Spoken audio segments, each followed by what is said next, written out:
Okay, let's just get right into it, shall we? We need to have a real talk about belly fat. You know what I'm talking about. It's like that one party guest who shows up first and is the absolute last one to leave. It's so frustrating, but today we're gonna cut through all of that noise. I mean, we've all seen the ads, right? You're scrolling online and there it is, some miracle tea or a magic pill promising you a flat stomach overnight. But let's be honest, the reality for most of us looks, well, a lot different. The truth? Most of that stuff is just marketing fluff designed to take your money. And this one is the biggest myth of them all. If you ever see an ad that says something like this, just know it is not telling you the truth. So let me give it to you straight. You absolutely, 100% cannot spot reduce fat. It's impossible. So why is that? Why can't you just do a bunch of sit-ups and get a six-pack? Well, it's because your body decides where it's going to store fat based on two main things, your genetics and your hormones. It really doesn't care how many crunches you do. But here's the good news. While you can't change your genes, you can totally influence your hormones. And that's where the real power is. And that brings us right to our first pillar, hormone-first nutrition. This is so important, especially for women, because our biology is a huge factor.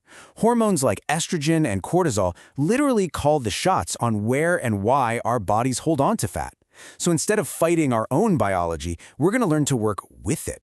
Now you really need to hear this. For a lot of us, the first instinct when we want to lose fat is to just drastically cut calories, right? To basically starve ourselves.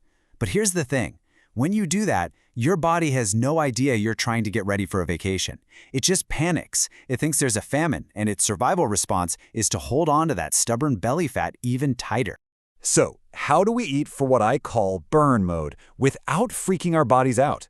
Well, it really just comes down to these three simple but incredibly powerful rules. We're going to prioritize protein, harness the power of fiber, and put a stop to those sneaky liquid calories. Let's break them down. First up, protein. Your new mission, should you choose to accept it, is to aim for about 30 grams of protein with every single meal. So what does that actually look like in real life? Well, think of a decent-sized chicken breast, a can of tuna, or about a scoop and a half of protein powder. Hitting this number sends a signal to your body that it's safe, it's nourished, and it doesn't need to be in panic mode. And here's the really cool science behind why this works. It's called the thermic effect of food. It's a fancy term, but all it means is that your body actually has to burn calories just to digest the food you eat.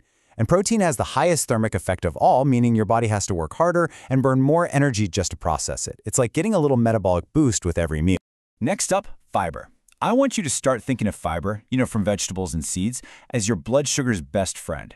See, when you eat a lot of sugar or processed carbs, your insulin spikes way up, and that immediately flips your body into storage mode. But when you load up on fiber, you keep your insulin levels low and steady, which keeps your body humming along in burn mode.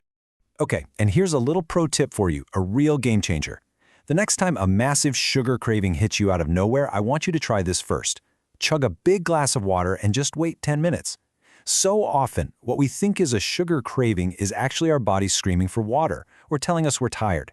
You'll be amazed how often that craving just disappears.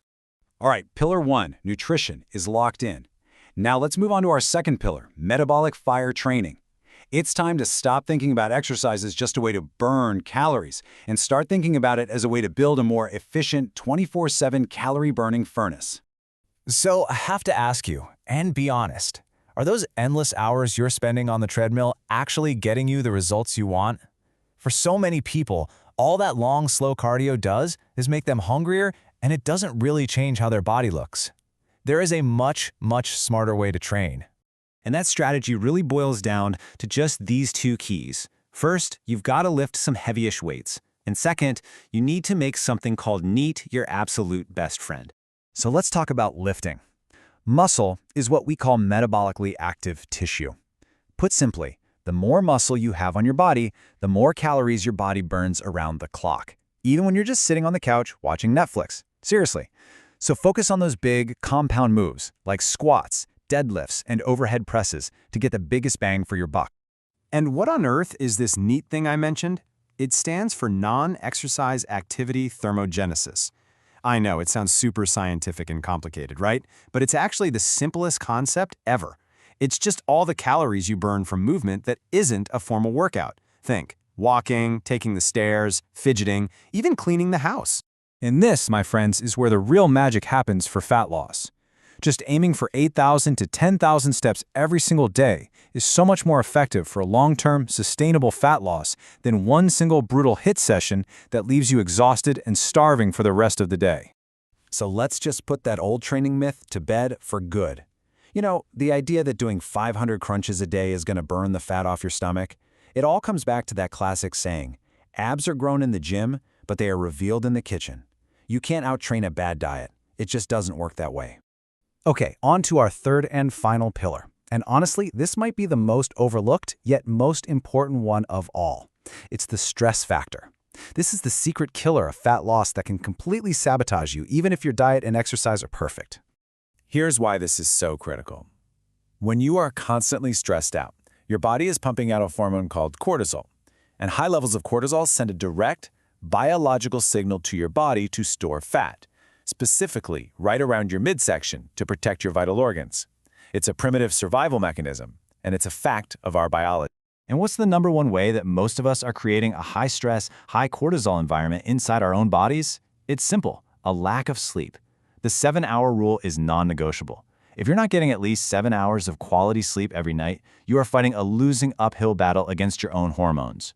And this is exactly why sleep is so critical. When you're sleep deprived, a hormone called ghrelin, that's your I'm hungry hormone, it just skyrockets.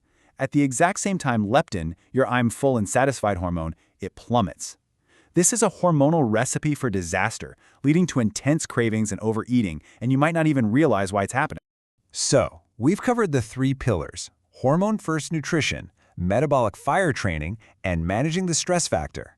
Now, let's pull all these pieces together and stop looking for a shortcut, and instead build a system that gives you certainty. So, what's the actual, no-nonsense, fastest way to get results? It's this simple 4-step system. Eat enough protein at every meal, lift weights a few times a week, walk as much as you possibly can, and go to bed early. Look, it's not a magic pill, but when you do these things consistently, the results become a mathematical certainty. And that leaves us with one final question to think about. The world is always going to try and sell you a shortcut, a quick fix, but true, lasting change, that comes from building a system that works with your body, not against it. So, which path are you ready to choose?